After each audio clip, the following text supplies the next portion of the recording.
Welcome to my channel. Baga nagaan dhuftan gama channel kiyyaa hedduu galatoomaa ulfaadhaa. Subscribe, share, like godhaa. daawwattoota keenya bakkuma jirtan hundatti ashama isiniin jechaadha. Warreen isiniif guyyaadha, guyyaa gaarii isiniif hawwaadha. Warreen isiniif galgala ammoo galgala gaarii isiniif hawwaadha. Oromiyaa fi Afrikaa akkasuma jiddugala baha Awurooppaa, Ameerikaa, Kanadaadhaa fi Awustiraaliyaa bakka teessanii irraa nu daawwachaa jirtan hundatti salaamanni keenya ka'onne irraa buqqa'ee isin haadha qabuu isiniin jechaadha. Oolmaa Oromiyaa ka guyyaa arraan tanaa qabadhee isin dhiyaadheetiin jira. Oolmaa Oromiyaa ka guyyaa arraan tanaa keessatti hidhattoonni faannoodha kanneen lixa Oromiyaadha godina horroo guduruu keessa sossohaadhaa jiran qabeenya ummata fe'anii gara naannoo isaaniitti kan geeffachaa jiran tahuu laalchisee gabaasa qabna. Mootummaan Abiyyi Ahmadii fi akkasuma mootummaan Shimallis Abdiisaadhaa maqaa malaammaltummaa jedhuun reebicha wal irratti kan eegalanii jiran tahuudhaas laalchisee gabaasa qabna. Waldaan hundee lammii jedhu kan jimaa daldaluudhaan Oromoota baha Oromiyaarraa Abdii Illeedhaa fi warra TPLFiin buqqaafamaniin hundeeffame. Malaammaltummaa kanaan shaaqalame maal keessa jira inni yeroo ammaa waan jiru waliin ilaallaa. Hooggantoonni PPdha ol aanoon waa'ee malaammaltummaa kana garam dhaabbatanii dhagaa walitti haraa akka jiran kanaas waliin ilaaluudhaaf jiraanna.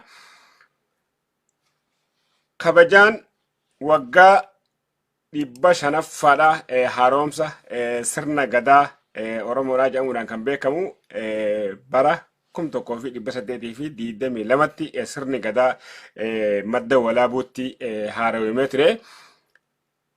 Haaromuun sirna gadaa suni bu'aa akkamii uummata Oromoodhaaf buuse waan jiru sirni gadaa sun yaadannoon isaa guyyaa arraan tanaa gaggeeffameeti oole. Hayyoonni Oromoo fi hooggantoonni hayyoota Oromoo ala kanatti jiraachaa jiran sirna kanarratti hirmaachuudhaan yaada bal'aa guyyaa arraan tanaa hawaasaaf laachaadhaati oolanii. Kanarratti gabaasa bal'aa qindeeffanneeti jirra. Hamma dhuma qophii teenyaatti akkan waliin turtan gamanumaan isin afeeraadha. Like, share, subscribe waliif godhuu hin dagatinaa jechuudhaaniin qophii teenya ta guyyaa arraan tanaatti nu dabarsa. Chaanaala YouTube keenya Hegeree Miidiyaa jechuudhaan achi deemtanii subscribe waliif godhaa. Daawwattoonni keenya hedduun akka dhaamsa kana argataniif akkasuma beejii keenya kan Facebookaa Hegeree Miidiyaa Network kajuu irratti nu argachuu dandeessanii like, share, subscribe waliif godhaa jechuudhaaniin gara qophii teenyaatti nu dabarsa. Gara qophii teenyaatti dabruudhaan wal qabatee hidhattoonni faannoo lixa Oromiyaadhaa keessa sossohaadhaa jiran ummata ajjeesuu, ummata manarra gubuu, qabeenya ummata saamuu bira kutee humna addaa Oromiyaa irrattuu haleellaa gaggeessaniin humni addaa Oromiyaadhaa naannoo san isaaniif dhiisee kan achirraa deemaa jiru tahuu maddeen gabaasaadhaati jiranii. Lafa humni mootummaadhaa kun gadhiisee irraa deemee fi qabeenya ummataa guutumaan guututti saamanii laga Abbaay qaarsanii naannoo Amaaraatti kan guurrachaa jiran tahuu maddeen gabaasaadhaati jiranii. Kun egaa maaliif akka tahaa jiru ummanni Oromoodhaa warreen Wallaggatti naannoo sanatti jiraachaa jiran maal balleessaniiti mootummaan bifa kanaan osoo diina alaa dhufee achitti ummata kan ajjeesu irraa dhorkuu danda'u maaliif ummata irraa dhorkuu dhabee wanti juuqaa dhugatti gaafii guddaa namatti tahee jira. Nuti gaa akkuma hundi keenya waliin beenu yeroo garagaraatti qophii hojjennu keessatti ummanni kun riphee lolaadha. Ummata sirnaan deemuu miti. Qaama mootummaa keessa qaama waraana bilisummaa Oromoo ifin jedhu keessa deeggarsa haa qabaatanii malee akka riphee lolaatti naannoo san dhufan malee ummata naannoo saniitii miti. Maqaa ummata keenya Amaaraatu naannoo kana miidhamaa jira. Ummata keenya kunuunsuu qabnaa maqaa jedhuuni naannoo kana dhufanii. Silaa waraanni bilisummaa Oromoo uummata kana tarkaanfii fudhatee jennee hawwii guddaa qabaachaa turre. Garuu tarkaanfii hamma ammaatti faannoo irratti waraanni bilisummaa Oromoo fudhate qabatamaan harkaa hin qabnu. Saniifuu wanni ما إجا متارت ولا أنا يعني نمني اتقافتما بيسني هركاهين كباجي يعني موتم ما نجيتي ديما جرو شمال سبدي سعادتي في أبي أحمدي اتقافتما أمة خينيا اتقافتمو إساني شمال سبدي سعادتي في أبي أحمد إنما قا أمة خينيا دين رأور كبيرة خطانيت أيارانو ويراجراني أمة خينيا مالف يكونون سنة مالف أمة خينيا دين رأور كن جنة إسانة همتشون إنما تكنيا قديتي وانتي هبي وبون naannoo san dhibbarraa 85 hamma 90tti naannoo baadiyyaa Oromiyaa lixa Oromiyaa tan isaatu harkaa qaba akkamiin faannoon isa bira tarkaanfatanii dhufanii uummata keenya ajjeesanii je'ee kan nu komachiise isanii itti gaafatamni qaba hin qabu itti gaafatamni haa qabu mootummaan ka uummata keenya diirarraa dhurkuu qabu eenyu mootummaadha malee woboodhaa miti garuu woboon ni jira nuus ni beeyna woboonis ifaan ifatti baadiyyaan Oromiyaadha yaan lixa Oromiyaadha akka isaan harka jirtu hoogganaan waraana bilisummaa Oromoodha jalmarroon amanee akka jiru asitti ragaa harkaa qabna. Mootummaanis mana marii biyyoolessaa gubbatti miseensonni isaanii magaalaa 390 wayii kan woboon harkaa qabu akka gibira irraa gurrachadhaa jiru amananii jiranii kanaan achi ragaa nuti barbaadu jiru. Egaa kanatti ol aantummaa naannoo sanii qabaate waraanni mootummaadha naannoo Wallaggaa sosohuu dadhabee xayyaaraanuu uummata dha'uu kun eega dhufe sila humni alagaadhaa gaafa naannoo Amaaraatii dhufee asitti Oromoo weeraru tokko fi tokko humni keenyaas saayilii buttaa muraasa wahii achitti ergee irra dhorkuun sila gaarii ture yaani jenneeti malee waan biraatiif miti keessan barruu hedduudhaatiitu nutti barraa'aa jira waan ta'eef saniifuu inni itti gaafatama qabu mootummaadha woboon itti gaafatama hin qabu garuu immoo akhlaaqumaafu bakka uummanni kan keessa biratti ajjeefamanitti dhaabbattee eeguu hin barbaachisu nama 10 sirraa ajjeese nuti ajjeesan jennu garuu ammoo irraa kabalachuun dirqama fa'uuqibuu bimisli maa uqibtum nama boksiidhaan sidhee boksiidhaan firaa dha'uun heera addunyaatti si kan amantiin arraan tana lafa tana jirtu hundinuu siif kanniti ani hin beene egaa amantii lafa tana jirtu tanuma kiristaana juushiidha ta muslimaati sadeenuu abbaan miidhame if ittisuudhaaf mirga qabaa kanuma يعني للذين يقاتلون بأنهم ظلموا وإن الله على نصرهم لقدير نمني أني ميرميت جرجيك أفساو ربي نستم سوراف بل لما سينا جرا خجوت جرا قرآن خيسة يعني من خينا من إنجفت بروس الراس إفتانيس ومن خينا إنجفت ما لف حقا قمنا قالوا أمو الرئيس أفتم سود أبني الرئيس أفت بچود أبني الرئيس أفت سقلت هود أبني الرئيس diina halaala dhufee isa weeraru osoo qawwee akka isaan qabanii qabnu osoo leenjii akka isaanii qabnu ummata keenya irraa ittisuu dhabuun boroo akkamitti ummata keenya bulchinaa jennee dubbanna qaanyii wallahi qaanyii dhugatti qaanyii gurguddoodha mee akkamiin qabeenya Oromoodhaa Wallagga irraa guranii naannoo Amaaraatti galchaa jiran gabaasa fan dhageeffannee walitti deebina. Guyyoota muraasa dura hidhattoonni faannoo daangaa ce'uun aanaa kiraamuutti raawwatanii lubbuun namoota nagaa hedduufi humnoota mootummaa darbuu akkasumas qabeenya hawaasaa barbadaa'uuf saamamuu hordofuun humni dabalataan aanicha seenee akka ture himu jiraattonni. Eegaa humni mootummaa seenee hidhattoonni faannoo magaalaa kiraamuu gadhiisanii akka ba'aa turan himaniitii jiru. Kun ta'us garuu humni faannoo fi milishoonni naannoo Amaaraa ammas marsaa itti aanuuf qopheessuun humna guddaa naannoo isaanii irraa seensanii qophii haleellaa guddaa eegalaa jiraachuun qabatamatti argaa jirra jedhuun jiraataan aanaa Kiraamuu Oromiyaa miidiyaan neetworkii dubbise. Taateewwan qophii jiraa mul'isanis gandoota nagaan bu'eera jedhamuun jiraattonni itti deebifamuu muraasa irratti ammas haleellaan raawwachuuf ajjechaan illee itti fufuu isaati jedhuun. Haa ta'u malee bulchiinsi aanaa Kiraamuu maqaa jaarsummaa jedhuun humnoota poolisii naannicharra buufatanii turan akka ba'an taasisaa jiraachuu isaa sodaa caaluuf jiraattota saaxilee jira jechuun OMN itti himaniitii jiru. Dura humni galee ture amma humni Amaaronni bitaalee Amaaraa kunuunsuu barbaade magaalaa Haroorraa jiru magaalaa Kiraamuu jaladha. Humni kun immoo amma bifa isaan beeknu qaamni siyaasaa addana qabatee jiru immoo dhimma jaarsummaadhaanis haa ta'u dhimma faayidaadhaan waliigaltee uumuuf fakkaata. Uummanni amma haleelluu waan qabanii torbaan tokko fixaniif uummanni deebi'an lammaffaa mukaa jira. Yeroo ammaa kanas bulchiinsi aanaa Kiiramuum qabata nagaan bu'eera waan ta'eef humni nageenyaa yoo magaalaa gadhiisee deebee rakkoo hin qabu jedhuun poolisiin humna adda aanicha gadhiisee akka bahu taasisaa jira kan jedhan jiraattonni nageenya keenyaaf sodaa guddaa qabna jedhaniiti jiru. Humni faannoo daangaa ce'uun Oromiyaa irratti lola banu kun qabeenya hawaasaa yeroo saamuun daangaa dabarsuun gara naannoo isaatti fe'ataa jira jedhu jiraattonni. Uummanni amma kun magaalaatti deebee galee amma deebanii galla fintalii nama sun dudduba deebnee magaalaa qabanne jennaan uummanni kun bakkataa jira. Caasaan paartii kun immoo akka ilaalamutti faayidaa gama araaraa birriidhaanis haa ta'u bifa adda addaatiin fayyadamee uummata kanaaf akka rukkutamne godhaa jira, dhiibbaa godhaa jira jedhameeti marrajaan ba'aa jira. Isaanuma keessaa Oromoo humna addaa akkasii kaasaa jiru. Qabeenyaan jiru immoo horii yoo xinnaate horii 4,000 oli kan isaan fuudhanii ba'an aanuma aanaa kanaa fuudhanii ba'an jechuun danda'ama. Horii daalima kana immoo kan goosaa ture. Caasaa maddanaatti kallattii laatee maashaaniidhaan sababeeffachuudhaan uummata irratti dararaa geessaa turanii amma kanarraa ka'e immoo gaafa humni kun dhufu uummanni baay'ee maraatee sirbee fudhatee ture garuu magaalaa keessa akka isaan hin baane aggadaa jiru jira. Bulchiinsi aanaas ta'ee humnoonni mootummaa naannicha jiran qabeenya saamamee deebisiisuuf homaa yaadii godhan hin qabanas jedhum. Hawaasni ammas taanaan kan durii caalmatti sodaa keessatti kufee jira kan jedhan maddeen qaamni nageenyaa yoo magaalaa gadhiisee kan bahu ta'e balaa caaluuf saaxilamuu mallas jedhaniiti jiru. Ammayyaa aanaan kun baay'ee sodaa guddaa keessa jirti kan qaama godinaarraa dhufee kan uummata kana tasgabbeessu amma irratti hin argamne warra ganaamoo wal badanii jiru kan jedhamu marra ba'aa jira. Humnoonni faannoo daangaa qaxxaamuranii duula qindaa'aa geggeessaa jiran kun deeggarsa loojistikii guddaa qabaachuu fi kaayyoon isaan lolaniif illee ifa galeessa ta'uu kan argisiisu mallattoolee hedduutu jira jedhum jiraatan magaalaa Kiiramuum OMN dubbise kun alaabaa lumuxii qabatanii kan socho'anii fi uffata reenjarii poolisii humna addaa naannoo Amaaraa kanneen uffatan illee keessa akka jiran jiraataan kun himeetii jira.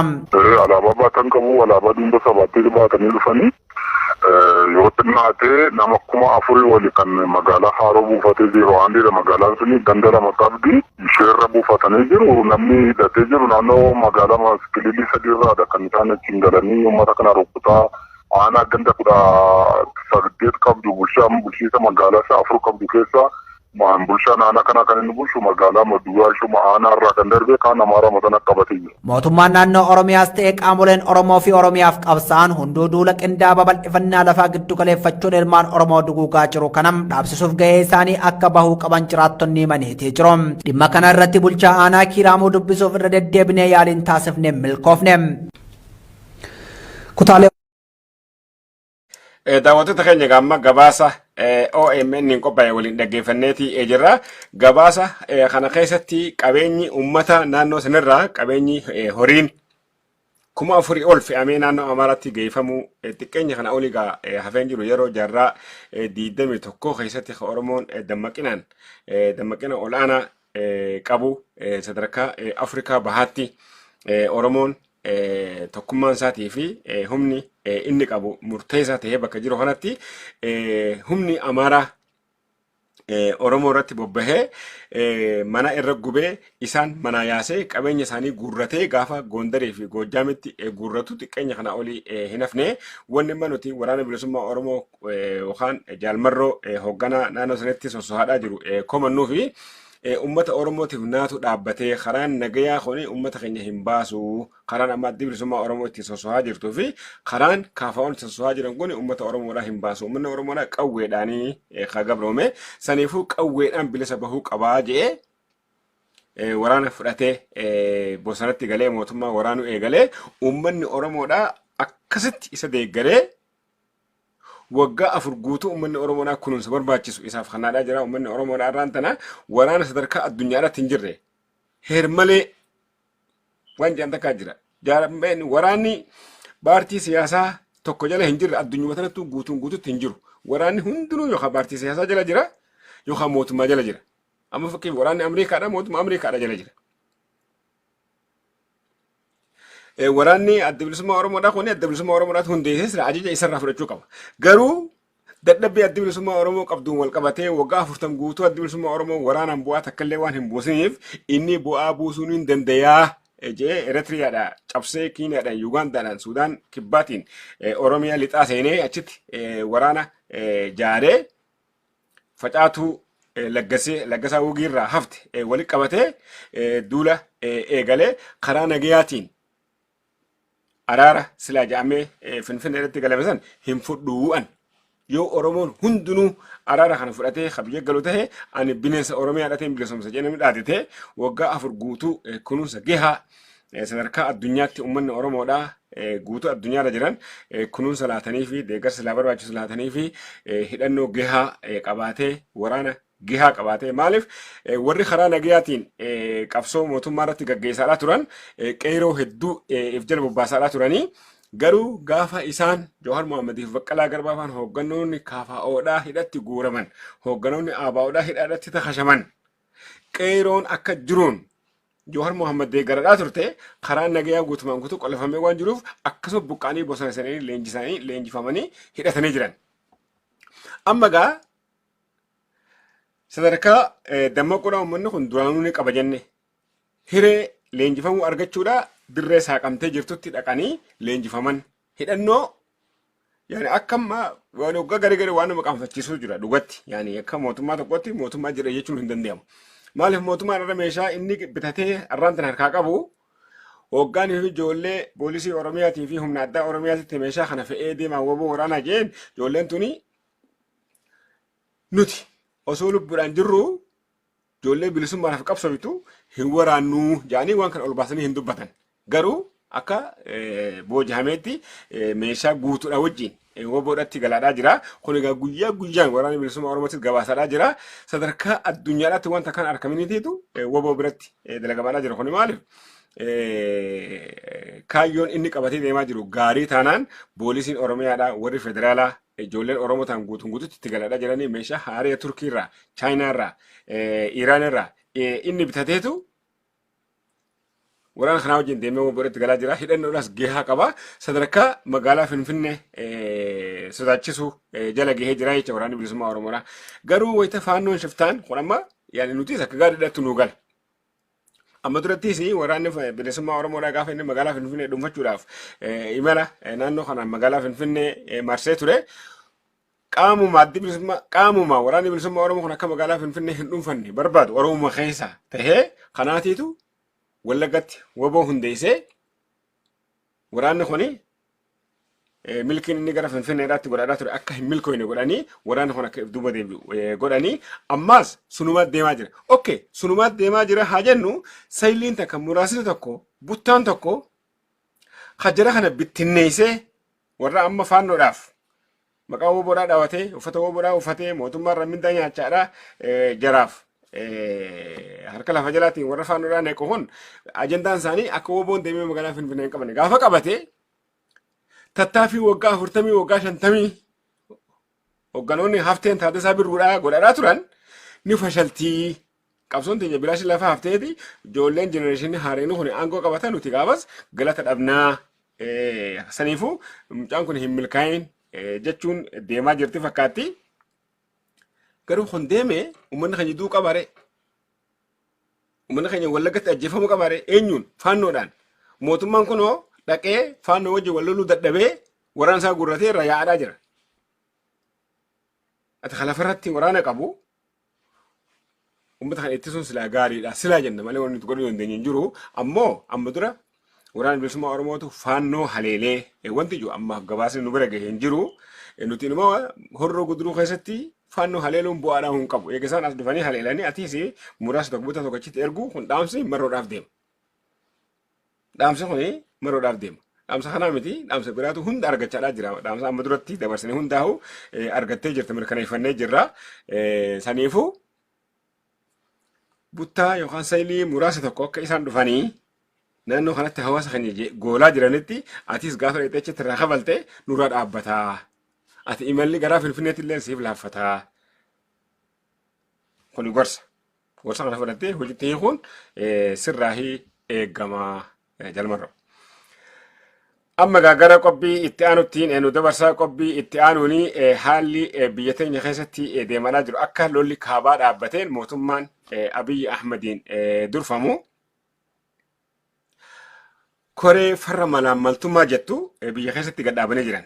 koreen farra malaamaltummaadhaa tuni arraa miti osoo lolli TPLF waliin deemaa jiruuti koreen yookaan farra malaamaltummaa kanarratti waa hojjechuun ture.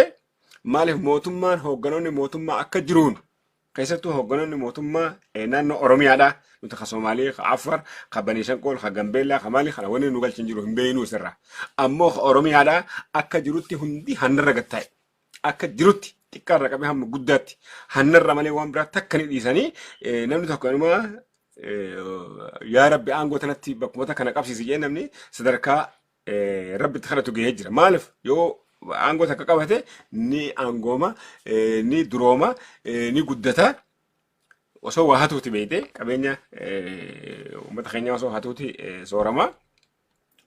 Saniifuu gareedhaan wal jaaranii bulchiinsa Oromiyaa guutuun guutuu dhuunfatanii waan jiraniif saamicharra gatta'anii saamicha ogaan fi hinjuu jimaarraa eegaleeti beeke.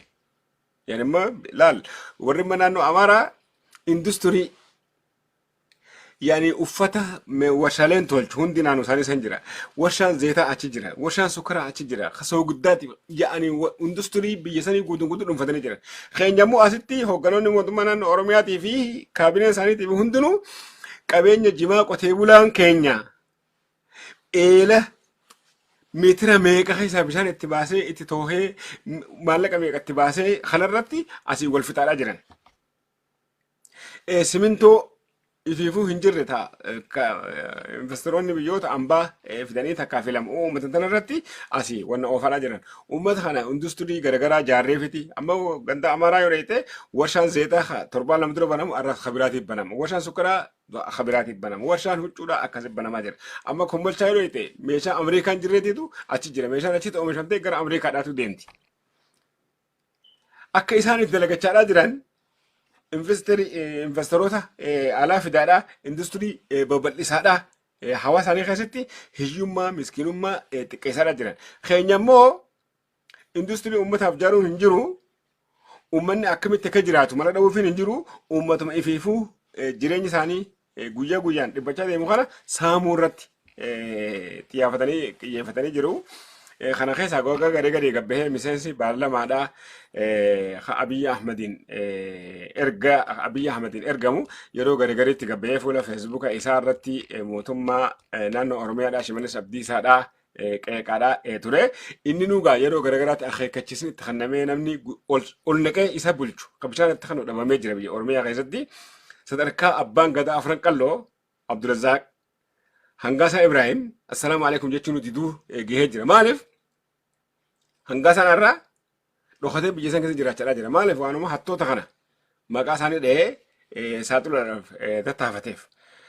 Amma gaa sadarkaan amma itti waliin deemaa jiran sadarkaa wal balleessuudhaa itti waliin deemaa jiran. Jarri imma Oromiyaa irra jiru kunis yoo hannatanaan Abiy Ahmed ka'aan goraan ukaasu taate isa balleessinee banna malee numa bannuu kanatti waan jiru tolfatanii jiranii. Saniifuu Amaaraan lafa jala wal qunnamanii jiraachuudhaatiitu himamee jira. Mee waldaa hundee lammii jiru ka jimaa kana amma dura gaaf lama isinii gabaafnee turre. Jimaa kana namni hoogganu nama Taayyee Shifarraa jiru nama Amaaraati namni kuni Shimallis Abdiisaadhaatu isachi kaayyatee boodarratti gaama gareen Abiyyiin durfamtu tuni qasqasaa irratti gaggeessanii isarchirraa kaasuu dandeenye jiran. Mee koreen haareenni waldaa hundee lammii kajawu kajimaa kanarratti hundeeffamte maal hojjechaadha jirti. Ammas kana waliin ilaalleeti walitti deemna. Ammallee irraan fagaatina. Waldaan Rabsaa fi Gurgurtaa Jimaa Hundee Lammii Oromoota naannoo Sumaaleerraa buqqaanii magaalaa Adaamaatti kan hundaa'e yoo ta'u waggoota afurii fi hojjechaa turullee sababii rakkoo durataa waldichaanii rakkoo bulchiinsa gaariif saaxilamuu miseensonni waldichaa komatan OBN gabaasaa tureera. Tarkaanfii bulchiinsaa fudhatameen waldichi yeroo gabaabaa keessatti hojii misoomaa jalqabe itti fufsiisaa jira. Haaluma kanaan koree waldichaa bifa haaraan erga filatamanii yeroo torbee sadiin caalle keessatti rakkoo jiru sirreessuun kaayyoo ganama dhaabbateef waliin qooddanna jechuun barattoota mana barumsa sadarkaa tokkoffaa seenaa sabaa nyaata deeggare. Sirna deeggarsaa kanarratti maatiin barattootaa fi miseensonni waldichaa gargaarsi yeroo jalqabaatiif kennameef kuni kaayyoo hundaa'ee fi kan agarsiisudhas jedhan. Ifiifuu kan nyaata sanuu qabnee jira. Maatii isaatti kan nu dhiisi ilmaan kana ifii dhabanii ijoollee nyaachisanii mana barnootaatti argaa jiran. amma kan hunda nurraa irraa qannasuun qaceellotti gammachuu guddaan nu dhageenya. Baatii tokkoon geenye waan qaban baasanii ilmaan kana gargaarra jedhanii kana eegaluu isaaniitiif guddaa agartee galata guddaa isaaniif qaba. Daayirektarri mana barumsa sadarkaa tokkoffaa seenaa sabaa barsiisaa Sana Ahmed gargaarsa godhameef galateeffatanii barattoota mana barumsaatti nyaachisuun harcaatii barattootaa hambisuu fi qulqullina barnootaaf gahee olaanaa qaba jedhan. Mana barumsa nyaanni eegalame taanaan yeroon dhufee asin nyaatee harcaatii takka malee qisaasaa barnootaa takka malee daree seenee barumsa isaa hordofu. Durataan waldaa rabsaa fi gurgurtaa Jimaa Hundee Lammii obbo Ahmed Yusuf sababii rakkoo koree waldichaan haga har'aatti lammii gargaaruu baannus kanaan booda lammii gargaaruun cimee itti fufa jedhan. Eenyutu gargaaramuu qaba waan jiruuf maatiin tuni harka qalleeyyi duraanis kaayyoon inni ganama uummata kana gargaaruudha waan ta'eef nu immoo akkuma gararsi dhufnetti guyyaa osoo ji'a hin gahin jechuun guyyaa 20 wayii jirra. Dursa eenyu gargaaruu qabnu isa ijoollee tana dhufnee waan dandeenyuun ijoollee tana akka gargaaramtu godhuuf asitti argamne. Magaalaa Adaamaatti itti gaafatamaan dhaabbilee barnootaa kutaa magaalaa Boolee obbo Tashoomaa Jifaar waldaan of bira darbee lammii. Daawwattoota keenya gabaasa kana wanti finnee isin daawwachiisuudhaaf tattaafannee fi mormiin garee lameen jidduutti jiru sadarkaa akkamiirra waliin jiran amma waldaa Hundee Lammii haja'u ummata Oromoodhaa naannawa Jijjigaarraa Abdiilleenii fi TPLF buqqaasan tu magaalaa Adaamaadhaatti hundeeffate isaan kun nama 81 maallaqa 2,250 waliin baasanii dhaabbata kan hundeeffatan. Dhaabbanni kun amma Jimaa Harargee irraa bitanii fidanii asitti gurguratan yani akka wakiila ta'aniiti. Jimaa isaantummaa Finfinneetti Sololtaadhaatti naannoo kanatti isaan duraabsa. Amma galiin guyyaa guyyaan waldeen kun argatu galii guddaa ta'e. Taanaan otomaatikli waldeen kun deemee isa dhaqee garee Shimallis Abdiisaadha jala gale. Garee Shimallis Abdiisaadha eenyutti muudan waldaa kana akka hoogganuuf nama Taayyee Shifarraa jedhu itti muudatan. Taayyee Shifarraa kun nama xayyaaraan bobbahee galu. Dirree dhawaa keessatti lafa gurguddoo akkanuma qabatee dalleetti ijaaree sossoo'uu nama dhorkee jira. Maal garee Shimallis egaa. Amma waliin bu'iinsa isaanii kanaan namni Taayyee Shifarraa jedhu kun aangoo irra ka'ee jira. Anamma waan ajaa'iba keessaa yoo bifa kanaan deeman namoota hedduuraatu qulqullaa'u jiraata. Amma warri OBN baajanni gahaan ramadamee fi nama Taayyee Shifarraa jedhu kana saaxiluudhaaf baajanni gahaan ramadamee fi naannoo adaree biyyoodhaa deemanii naannoo Afar deemanii naannoo Somaalee deemanii keezii irratti hojjetan. Maqaa 7 maqaa 8 jiraata namni kun. Naannoo Somaaleetti qabeenya guddaa qaba. Qabeenyi inni qabu maqaa addaatiin achi jiraaf. Naannoo adaree biyyoo Harariidhaatti maqaa addaatiin qabeenya hedduu sossoosa namni kun. Ganda Afariidhaatti maqaa addaatiin maqaa Moheddiin Shariif jedhuuni qabeenya guddaa sossoosaa jira. Oromiyaadhaatti kunoo waldaa Hundee Lammiidhaa maqaa Taayyee Shifarraa jedhuuni maqaa Taajuddiin jedhuuni waldaa kana hooggana. Dhaabbata baarzaafii oomishu maallaqa miliyoona 2 fi wahii kanneef kagalmeen qabne. Namni kun sinjaani wayitaa maallaqa akka wannaatti itti taphachaadha as gahee amma gaa garee OBN maallaqa guddaa baasanii fi qabni mootummaa wal afaan dhufuun gaalaal garee mootummaadhaa garee OBN'if maallaqa guddaa baasanii gareen kun Afar deemee naannoo Somaalee deemee naannoo Harariidhaa deemee waan baasboora qofa baasboora 4 kan maqaa adda addaa qabu mattawaqaa 8-9 kan maqaa adda addaa qabuun namni kun sosoha bifa saniin gaa yakka irra dhiyaate kanaaf mana murtii geessuun hin danda'amne garuu aangoo irraa kaasuu danda'aniiti jiranii sababii kanaan waldeen Hundee Lammii jedhamuudhaan beekamu kan Jimaarratti hojjetu kuni amma gaa hooggana haaree uummatee jira. Hoogganni haareen kun guyyaa har'aan tana barattoota kutaa jalqabaa kanaanoo sanitti jiran ji'a 6 nyaata dandayuu guyyaa har'aan tana gabaasni arganne ni addeessa. Saniifuu gaa waldhabbiin amma mootummaan federaalaatii fi mootummaa naannoo jidduu jiru gara hamaadhaatti kan deemaa jiru ta'uu wanti kun mul'isaadhaa jira. Mee kanarratti hoogganaan ol aanaan PPdha obbo Taayyee Danda'aa Areedoodha. Hattoota seeraan alaa je'ee warri inni tilmaamutti guyyaa har'aan tanaa barreeffama gabaabaa tokko barreesseeti jira. Sunis magaalaa Finfinnee cinatti magaalaa Shaggar jaaruun harna hataa jiran tana dho'ifachuudhaa fi waan jiru guyyaa har'aan tanaa barreesse gaa sadarkaa olaanaatti lolli isaan jidduutti deemaa jiraachuu kanaatu mul'achaa jira. Kanarraa egaa uummanni Oromoo bu'aa akkamii buufata? Bu'aan uummanni Oromoodhaa buufatu hin jiru jiraachuudhaaf illee taa'u isaan lachuutu garee uummata Oromoo nyaachuudhaaf qophooyte malee garee uummata Oromoo fayyaduudhaaf qophooyte waan ta'eef uummanni Oromoo isaan kan ofirraa kaasee mootummaa ifii uummate ifiin jaarrate ifiin jalatti buluu filate san uummachuudhaatitu gaariidhaa. Waan jooniin gabaasa keenya guyyaa har'aan tanaa asuma nu dhaabee gabaasa kabajaa waggaa 500ffaadha haaromsa sirna gadaatu guyyaa har'aan tanaa sadaasa 26/2022tti gaggeeffame. Dura taa'aan waldaa kana ambaasaadar eenyu birruudha dhiifama maqaan isaa afaanii badee guyyaa har'aan tanaa hoogganni kun asirratti argamuudhaan haasawa bal'aa taasisaniiti jiranii haasawa isaa keessaa haga tokko isin dhageessifna akkasuma Profeesar Kuwee Kumsaadhaatis haasawa godhaniiti jiranii. Itti aansee Profeesar Asaffaa Jaalataadhaatis sirna gadaa kanarratti qormaata bal'aa gaggeessaniiti jiranii. Obbo Lubee Birruudhaa dhiifama. Obbo Lubee Birruudhaa nama ambaasaadara ture. Sirna gadaa kanarratti nama qormaata bal'aa gaggeesse hamma isaa namni qormaata gaggeesse hin jiru. Bara 1822 Oromoon warra Amaaraatiin warra Tigrootaatiin irra duulamaa ture. Warri kun qawwee qabanii Oromoon xiyya qaba, faradoo qaba, moohamaa dhufe. Saniifuu Oromoon maal godhee bara 1822tti Baalee Odaa jalatti wal gahee mari'ate. Akkama Obbo Lubee Birruurraa hubannetti Oromoon waggaa tokko deemee achi dhaqee jira. Kan galaanni nyaatee faadhaa jira. Maaliif nuti xiyyaan lollaa, faradoodhaan lollaa, uummanni rasaasaan nuun lollaa, malli maalii? Laala amma asirraa wanti nuti baruu dandeenyu Oromoon amma loluudhaaf silaa teenyee mari'annee lolaan nu baasamu maaltu nu baasa? Mari'achuu nu barbaachisa. Mari'achuun barbaachisa. Ani mala lolatti amana ifumaa ka'ee gurubbii godhadheenis xarra jeen fi bosona seene. Kaanis lakkii karaa nagaatti amana jee gurubbii jaaratee nufi xarra jee gona seene.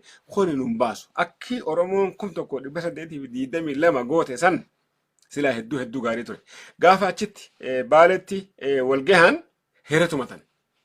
Nuti xiyyaan lollaa uummanni rasaasan nuun lola. Nuti adda faffacaanee inni Harargeedhaa inni Baalee inni Arsii inni Maalee kanatti lollaa uummanni immoo tokkoomeetii nu lolaa jira. Maal godhuu qabna jedhanii achitti wal gahanii heera tumatan. Heerri kun maali? Yahullum Yahudaxoor Gimbaar kajuu hundinuu lolaaf dhiirtiinis dhalaanis kajuu. Oromoon bifa sanaan wal gurmeessee heeraa seera tumatee nama lolaaf ta'u hunda gara lolaatti bobbaasuudhaan injifannoo har'aan tana Oromiyaan akka Oromiyaatti beekamtee ittiin jirtu kana gaafa san galmaa'e. Minilik 1887tti hanga inni dhufin duratti Oromoon lafa bal'oo amma isin agartan kana daangaa Somaaliirraa qabee hamma daangaa Suudaanitti diinarraa cabsee lafa isaa gubbaa jiraachaadhaan nagayaan ture. Garuu 1887tti Minilik dhufee sirna gadaa isaa balleessee Oromoo jilbifachiisee qabate. Saniifuu sirna gadaa madda walaabuutti Baaleetti tumame san kan 1822 tumame san har'aan tana yaadannoo isaati. Saniif guyyaa har'aan tanaa gaafa 26/2022 hayyoonni Oromoo beeytoonni Oromoo sirna gadaa irratti hubannoo qaban hundinuu bakka takkatti walitti dhufanii guyyaa har'aan tanaa mariirra oolanii akka inni itti guyyaa kana guutuu dhimma kana dabarsaadhaati oollee ammallee liinkii isaa as jala isin kaayetiin jira asirraa hordofuun keessattuu barattoonni yuunivarsiitiilee garaagaraa warreen sirna gadaa Oromoo irratti qormaata gaggeessuu barbaadan Oromoon akka Oromoodhaatti akaadaamii tokko sirni gadaa keessatti baratamu waan hin qabneef hayyoonni arraan tana lubbuudhaan jiran kun waan isaan nu dhiisan kana qormaata gahaa irratti gaggeessinee sadarkaa PhD'dhaatti warreen waa barachuu barbaadan liinkii HNN jala seentanii argachuu ni dandeessanii. Mee obbo Lubee Birruudhaa maal himan waa'ee gaafa sanirraa dhaggeeffannee walitti deebina. Addunyaan akkamitti turte waggaa 500 irraa wanni baay'een kan nu ijaan agarru akkuma laayyeetitti jira kan jedhamu hin turre. Caalattuu dubbiin wal qunnamtii wal keessa deemuu jechuu kooti. Oromoon bal'aadha. Waggaa 500 irraa bakkuma ture sana ammas kan jiru Oromoodha fi Oromiyaan haaraa miti. Biyya Oromiyaa jedhamtu tanatti Oromoon itti seenne keechumatti uf arge. Waggaa 500 tanaan dura waggaa 3,000 namni jedhuun dura waggaa san erga uumeen waaqarraa gadi buute Oromoon asumarratti uf arge. Akka Oromoo ta'e hamma uf argutti. Sababa kanaafi waggaa baay'eedha kan turre. Gadaa yeroo jalqabame hin beeknu. Gaafa kana jalqabame hin jennu malaan dhaawatamee itti dhiyaachuun dhugaatti dhiyaachuun unuma jirti. Garuu dhugaa sanis arguu baannu hojjaasaa waan agarreef manni kun yoom ijaarame jennee irratti wadhata karuurraa mana sanii sirnaan akkuma abboolii keenyarraa dhaalleen abannee jiraachuu akka wayyuu hundi keenya hin beeknaa. Akkasumatti akaakileewwan, abaabileewwan, akaakayyuuwwan, adaadawwan, akkaawwan, haawwan keenya walitti dabarsanii hamma har'aatiin eegan. Akka addaancitu duulli baay'een irratti godhamee bitaadhaa mirgaan karaa amantiitiin, karaa babal'ina lafaatiin, karaa xinneechuudhaan, karaa hedduudhaanii duulli baay'een irratti himamee waan hin taane waan nama qaanechu hunda irra dibamee san hundumaa ilmaan Oromoo injifatanii hamma har'aa geenyee jirra. Odoo akkasitti warri nuun dura akkasitti irratti dhamaanii dhumanii bakkanaan ga'uu baatanii har'an immoo kan biraa keessaa sirbina jechaadha. Kanaafi waggaa 500 irraa waan hedduudhaan yaadanna. Oromoon ulfina guddaa qaba. Duubatti waggaa deebi'amee akka warri alagaa yaaduma mataa isaaniitiin fedhii mataa isaaniitiin waan jaalatan argachuudha fi biyya addunyaa keessa waggaa naanna'anii biyya Oromoos warri miilan keessa seenan hin jiru. Akka ijaan arganitti hamma beekuma isaanitti akka itti himametti barruu baay'ee lafa naqanii jiru. Har'allee Oromoo yeroo tokko tokko afaan kan wal dabarsu jarreessuni warri alaa barreecha sun alagaan jechuu kooti hoggaan akkas jedhu faranjoota duwwaa miti abashaanis baay'ee barreeche waa'ee keenya. Isa saniin kan gadi nu xinneechu eenyummaa keenya akka nu jibbinu nu godhu waan baay'ee waa'ee gaadaa hamma nu barruu biran geenyetti beekaa abbaarraa ilmatti walitti dabarsaatu waan qabnu dhaqqabsiifan bakka ammaa geenye maleedha. Barruu Oromoon barreechee hamma 1970 hin jiru. Jiraatullee akka mootummaan nu bulchu suni jaalatutti kan barreeffamee lafa naqamu. Sirbumallee dhoowwama. Sirbuma isaallee dhoowwama. Waan baay'eedha kan godhamu bifa akkasiisan keessa darbe Oromoo. Guyyaa har'aatti tan deebi'e amma rakkoo irra jiru maal inni kunidha. Ammallee furamne rakkoon baay'een. Guyyaan suni Oromoon rakkatee haati deechee haati gaafa ulfooftee qabdee jedhe hiyyaaddi ilmoo koonan guddifadhamoo na jalaa butanii gurguratu. Yeroo suni yeroo nama gurguruudha ikonomii guddaan nama gurguruudha Afrikaa gurguruudha. Ameerikaan reefu argamti. Biyyitti Ameerikaanii jedhamtu jechuun Ameerikaanii kan jedhamu lachuu Noorz Ameerikaa fi Saawuz Ameerikaa akkasuma immoo cittuun biyyaa kan dambal walakkaa jirtu kan laga kan galaana walakkaa jirtu kuni reefu argama. Hojjaa nama hojjetu baay'ee barbaadu. Kan hojjetuuf immoo tolaan akka hojjetuuf barbaadu. Kanaafi biyyi Awurooppaa Afrikaa irra ija gahaanii ilmaan Afrikaatti kan qabanii gurguraa turan. Kana caalaa immoo Arabni, Irooppaan, Hindiin jarreen kunis warra hojjaa gabrummaa kana keessa seenu. Sababa kanaan caalatti Oromootu gurguramaa ture. Oromoon caalatti achi keessa seenu waan biraa yeroon qabu Oromootu gurguramaa ture. Oromoon ilmoo ofii guddifachuu dadhabee ufumaafis isumaa gurguruun kun itti baay'annaan maal goonu jedhamee madda walaabutti walitti dhufan. Achi dhaqanii walitti qabamuudhaaf mee yaadaa kan galaanni fudhate Oromoo baay'eetu jira. Mari'achuudhaaf jedhee kan bineensaan nyaatame, kan busaadhaan nyaatame, kan diinan qabameetuma kan gurgurame baay'eetu ture. Hamma madda walaabuu ga'u. Erga achi gaamee booddee hammi ga'ee rakkoo isaanii walitti matan. Gadaa Melbaa hoggaasanii maqaa biraa qabaachuu danda'a. Kanaan naannichee fidetti hoggaasaniitti itti himatan. Dubbiin kun dubbii haaraa kan gadaan hojjettuu miti. Gadaan takkittiin kan murtuu miti. Melbaan kophaasaa kan muruu miti. Kanaaf afran irratti walii galuu qabu. Dubbiin kun akka gadaan itti deemu sanii miti. Malli biraa barbaadamuu qaba. Awween jiraa kana beekudha. Fardi Oromoo amma gatiin qabu. Kan ittiin Oromoon ittiin boonu sun gatiin qabu. Qawween halaalan gootamee qalafarraa guurti. Kan kanarraa madaafnis jira. Waan baay'eedha kan tolfata warri Irooppaa. Turkiin fi Portuguus. Turkiin fi Portuguus kana qabu. Oromoon kanaan loluu hin danda'u.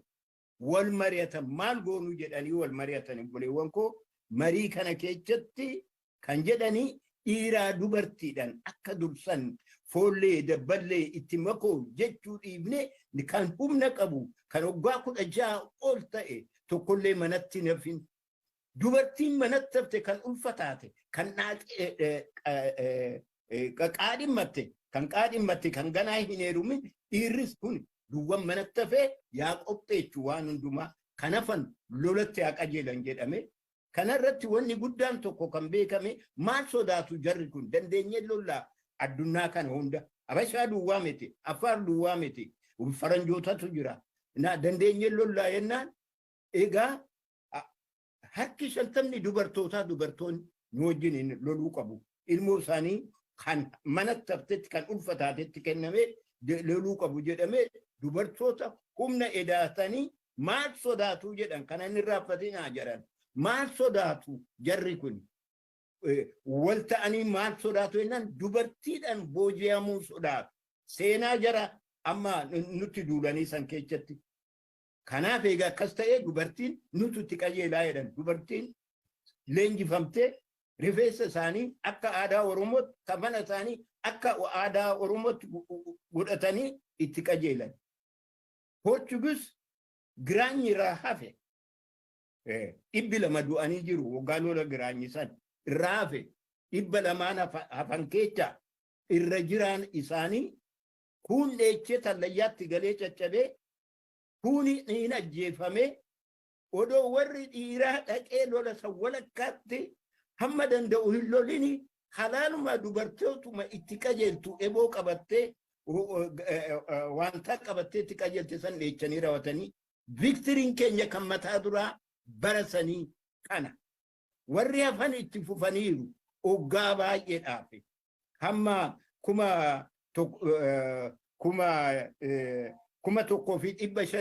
1,580 keessatti itti fufanii jiru. Na kana kan mul'atu maal inni kanarraa kan barannu hoo tokko taane hoo rakkanne tokko taana baran amma rakkoo guddaa keessa jirra hoo qananiine uf irraa. Tole hayyuu Oromoodha hayyuu sirna gadaa Oromoodha namni hungaa kitaaba deemu jechuu dandeesse laabraarii deemu dhugatti madda walaabuutti Oromoon wal geessee nuti fardaan lola eeboodhaan lola uummanni xiyyitiidhaan madaafaan nu lola kuni nun baasu maal goonaa jedhanii tarsiimoon yookaan istiraatiijiyaan isaan gaafa sun baafatan keessaa warri Burtugaaliis warri Turkiitiis warri Amaaratis maal sodaatan jennaan dubartiidhaan booji'amuu. Ahmad Gurranee dhugatti itti duulee warra Portugaal kana dhukkee irraa kaasee ture garuu ifiifuu maayyeeratti dhawamee miidhaan cimaa waan isarra ga'eef jarri himmoo hamnee dubartoota Oromoodhaatu maayyeeratti warra Portugaalis warra Amaaraatis moohuu danda'ee Oromoon lafa ammaan tana irra jiru Oromiyaa jedhamuudhaan beekamtana gaafa san diina irraa cabsanii dhuunfatanii akkasitti irratti jiraachuu ifis dandamanii gurguramuurraa durii faranjiinis dhufee qaqqabee gurgurata amaariinis qabee faranjiidha gurgurata afatta afariilleen yani akkas turanii garuu gaafa dhufanii wal marii hatallaan mariin tanaaf gaarii toonni jennu Oromoon amma anis akkanuma firraa taa'eetu uummata xiyyaaf yaadee uummata kana anis akkas godhuun qaba jechuurra Wallaggarraa Harargeerraa Jimmarraa maalirraa namni bakka bu'ee bakka takkatti wal dhufee wal marii hatee Oromoon maaltu baasa jechuun hedduu barbaachisaadha. Hedduu yani amma waggaa 40 guutuu akkanumatti arraan tana wal jaaree wal gurmeesse dhaqee biyya sanii aangoo qabata nuti aanguma sanittuu dhaquu dadhabne dha'innee bakka sanii sirna amata 150 nu miidhu san jijjiiruu dadhabne maaliif mariidhaatu hin jirre kaateen mari'achiisin dhakaas bira guruun isaa waan hin oolamneef. Saniif mariin gaafa sunii akkasitti Oromoo injifachiisee Oromoodhaas dandamachiisee ammallee itti aansee Profeesar Kuwee Kumsaadha sirna gadaa Oromoodhaa haaromsa sirna gadaa Oromoodhaa kan bara 500 kanarratti guyyaa arraan tana argamuudhaan haasawa isiin goote keessaa kuno. Namni lafa jiru hunduma walgahiillee walii wajjin dhaquu dadhabee mujujee mogoleen bu'ee jiru kanatti waan akkasii nu qopheessitanii haaromsa akkasiitiin nu kakaasuu keessaniif baay'ee galatoomaa yeroodhuma isaati kun yerootti waggaa 500 nam keenya faffaca'ee akka sana burjaaja'ee maal nu wayya jedhee mari'achuudhaaf itti bitaa mirgaa kibbaa kaabaa wal waamee hafuura sana deebistanii nu keessaa maddisiisuu keessaniif baay'ee galatoomaa yeroon kun exactly waan nu barbaachisu bitaa mirgaa kibbaa kaabaa wal waamne mari'achuun baay'ee barbaachisaadha kanaaf baay'ee galatoomaa isiniin jechuu barbaada namoonni asitti argamtanis hundi keessan baay'ee galatoomaa maaliif yeroo baay'ee waggoota darban kana hiriira baana yoo jennu namni baay'een hin ba'u akka durii sanaa walgeenya yoo jennan baay'ee walgahiilleen dhufu mujuja hamaa tokko nu keessa jira dhidhiitannee kana keessaa bahuu danda'uu qabna nuyi maali akka sabaattis akka nam tokkottis waan baay'ee dabarsineerra nama ciisne lafatti kufee cabee hafu miti nuyi saba kufee cabee hafu miti nuyi lafa sanaa kaane dhidhiitannee keessaa kaane harka wal qabannee dhaabbannee walii wajjiniin iyyachuu walii wajjiniin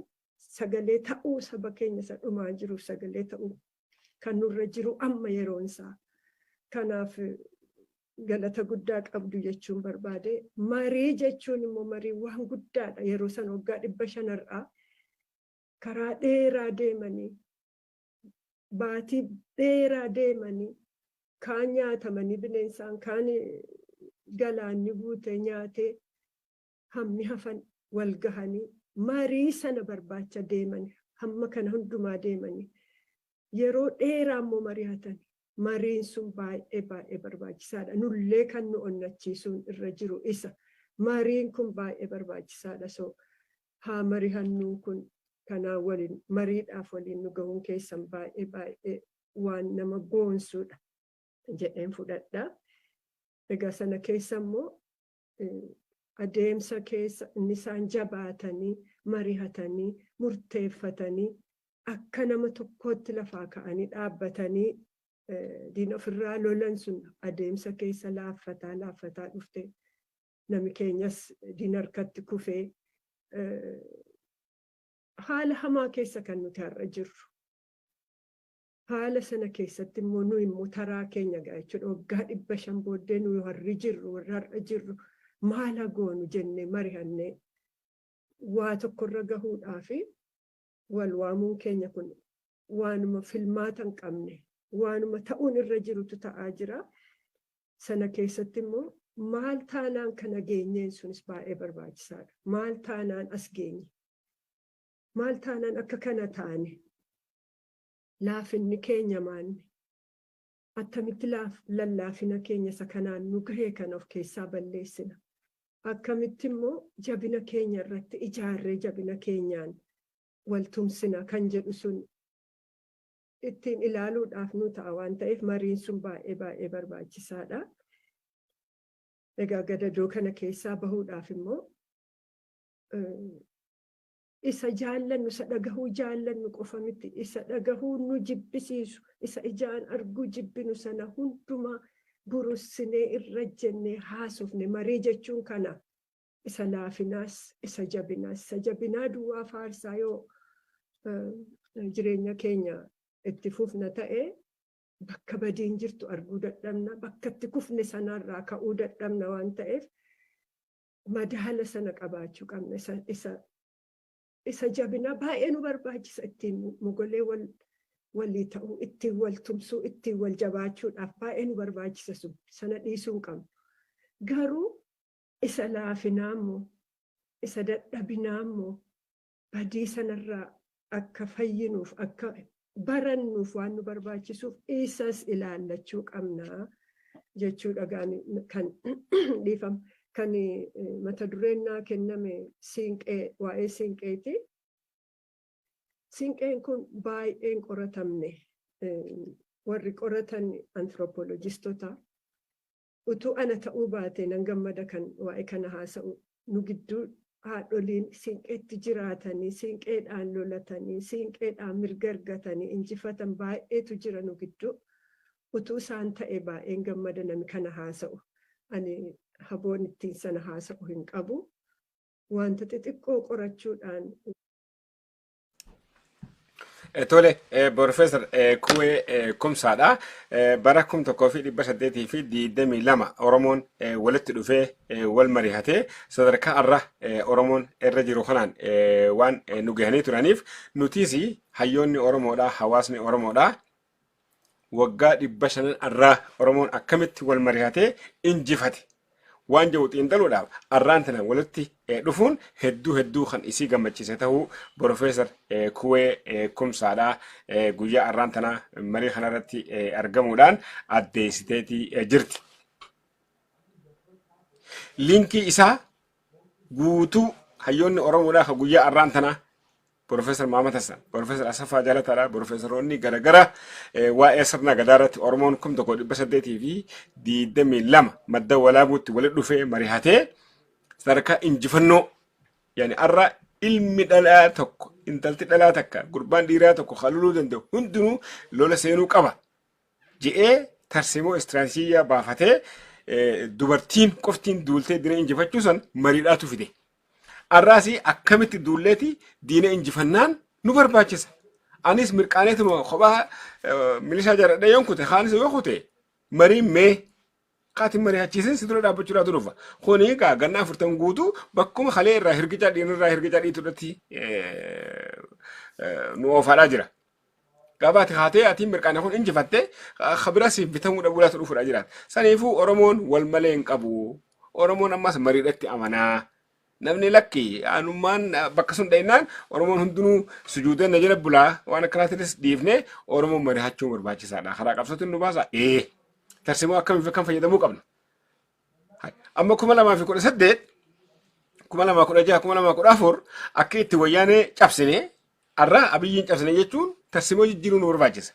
Gaafa isaanii uummata hamma funyaaniitti hidhate كصوماليا في تنزانيا في كينيا في السودان في جيبوتي في إريتريا هندا إبجل جلبي فتشيسة إبجل عندهم قوة قصة دهين شافسني بيابافن الرولي قليتي الراس ترسمو أكميني خدو في خانة كلهم أرمو همت حواس أرمو جنان يسديقر أتيس جنات يسديقر سنيفو مري برباجيس يعني أنا ما مري نتين أمر سنيفو مرين كومة كوفي دي بس دي في دي دمي لما أرمون مدولا ببالتي gaggeeffate Oromiyaa arra jirtu tana nu argamsiisuu keessatti shoora olaanaa gumaachee ammallee itti aansee Profeesar Asaffaa Jaalataadha.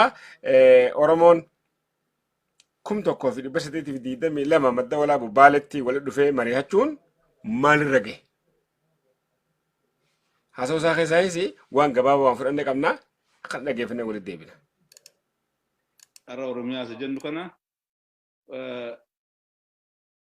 kuma tokko dhibba shanii digdamii lamaaf kuma tokkoo fi dhibba jaha kudha saddeet gidduutti deebisanii ijaaranii biyyi kun deebitee akka biyyaatti ijaaramtee biyya walabummaa qabdu taatee jaarraa kudha jaha fi jaarraa kudha sagalii walakkaatti namni irratti Oromoo irratti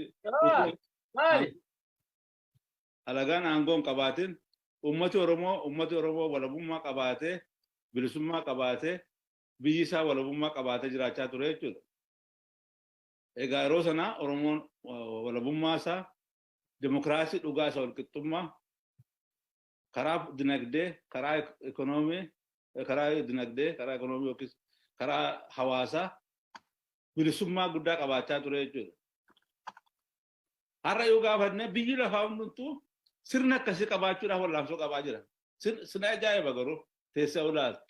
Sirna walqixxummaa dimokiraasii qabu, sirna walabummaa biyyaa qabu, sirna uummata Oromoo uummati nagaan jiraatu ijaarrachuudhaaf warri westii kunillee rakkoo akkasii keessaan bahin jiru. Dimokiraasii igaaliteedhaan dimokiraasii dhugaa kan nama hundumaa gargaaru inni ijaarratin jiru. Yeroo jaarraa kudha jahaffaa keessatti uummata Oromoo kan ijaare.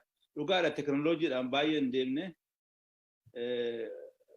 ikoonomiin isaanii baay'ee hin guddanne garuu waan qabaniin walqixxummaadhaan nagaadhaan gammachuudhaan jiraachaa turan jechuudha Oromoon maqaa jaarmaa cimaa qabatanii fi sirna gadaa waan qabataniif.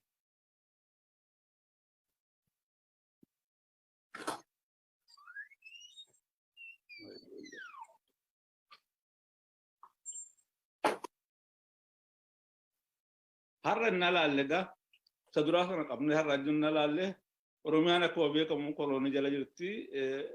Sirna shororkeessummaa wanta hamaa baay'eetu irra ga'aa jira. Waan haasaan iyyuu fixan miti. Kun immoo kan inni irra ga'aa jiruu fi mootummaa loltoota mootummaadhaa fi humna nafxanyootaa hundumaanii uummata Oromoo dinagdeen isaa saamamee namaan gadi ta'ee baay'ee miidhamaa jira. Gaaffii guddaan of gaafachuu qabnu maaliif uummati guddaan ammana ga'u rakkoo isaa hiikkachuu dadhabee sirna akkasii kana keessatti rakkachaa jira kan jiru deebisuu danda'uu qabna. Uummata Oromoo irra badiisa irraa waan guddaatu irra ga'aa jira. Uummata balleessuudhaaf itti aggaamamee jirudha.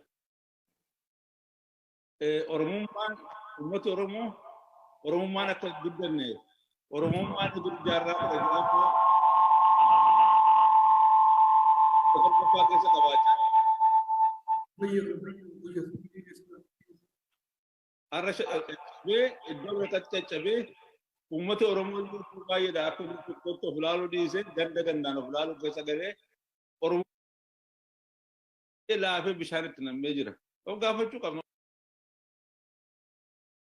Gadaa deebisee haaromsuudhaaf jaarraa kudha jahaatti calqabee jaarmaa ittiin ijaarrate kanarraa muuxannoo baay'ee horachuu dandeenya.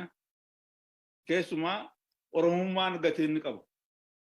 Oromoon akka uummataatti ol duukaa deemu, ol duukaa yaa'u, fedhii mataa isaatii irratti akka ol duukaa deemu, iddoo adda addaatti caccabee diina jala fiiguudhaaf, namaaf ashkara ta'uudhaaf dhiisee dhimma mataa isaatii irratti bobba'u akka inni dimokiraasiin obbush sirna gadaan akka inni of ijaaru waan godhuudhuuf har'a kana yoo kana deebinee ollaansoo keenyatti hiinee akkamittiin kana gochuu dandeenya?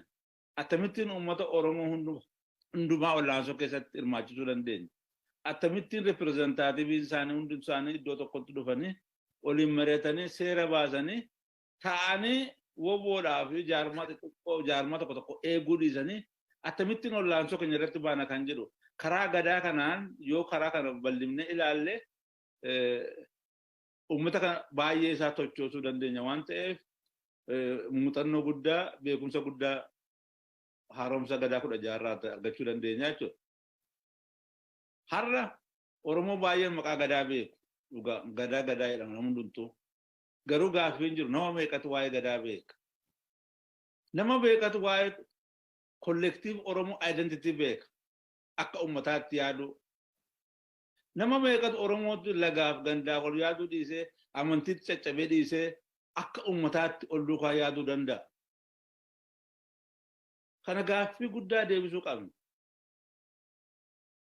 Oromoo keessaa lakkoofsi isaanii meeqa ta'u warri woboo gargaaran, warri jaarmaa Oromoo gargaaran, warri of ijaaranii dhimma Oromoo irratti bobba'an nama meeqa ta'u biyya keessaas alaas. Yoo gaaffii kana deebisuu hin dandeenye wallaansoon keenya yeroo hundaa rakkoo guddaatu isa mudataa deema. Kana immoo rakkoo kana irra aanuun kan danda'amu ilaalchaa fi hafuura Oromummaan mari'achuu waliin haasa'uu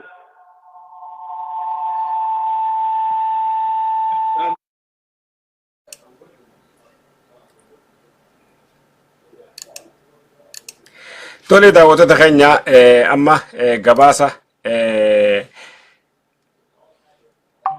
haaromsa sirna gadaa Oromoodhaa kan waggaa 15ffaa yookaan kabaja isaa ilaalchisee hayyoonni Oromoodhaa arraantana baay'inaan bakka takkatti walitti dhufanii asirratti qormaata bal'aadhaa fi gorsa bal'aa hundeeffama isaatirraa 1822 irraa qabee Oromoon hamma 1887tti sirna gadaa akkamiin wal bulchaa ture akkamitti wal gurmeessee diina isaa qolachaa ture waan jiru irratti gabaasni qopheeffanne kana fakkaata. Gabaasa kana qindeessuudhaan kan isin biraan gahe ana Absalaam Suuteedhaati. Like, share, subscribe waliif godhaan ammoo afeerraa teenya. Qophii akkanaatiin hamma walitti deebinutti nageenyu tura.